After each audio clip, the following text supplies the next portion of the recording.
So help us understand the constitutionality of vaccine mandates.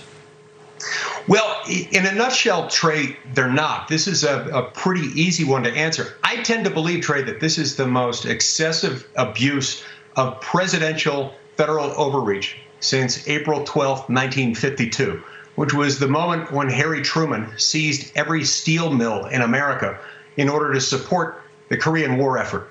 It took a couple of months, but the Supreme Court knocked that down and said the president doesn't have that power. Now, I believe that what President Biden is doing now is comparable to that, in some ways even worse than that.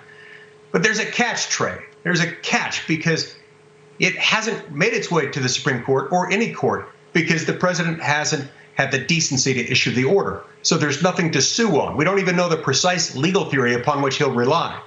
Now, look, sooner or later, he's going to have to do this. But in the meantime, he's relying on corporate America, corporations with more than 99 employees, to do his culling for him, to do his dirty work for him, many of whom are putting these people on an unpaid administrative leave so that they can't even get unemployment. That's sick and wrong. And the President of the United States should be ashamed of himself. And if he's going to do this, he ought to at least have the decency to do it rather than threatening to do it and thereby bypassing the accountability of the courts.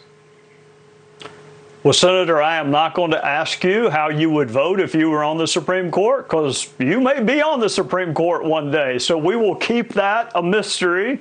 Thank you for indulging my political conversation so we could get to what we both really love, which is constitutional law. And thank you for coming on a Sunday night. Thanks so much, Trey.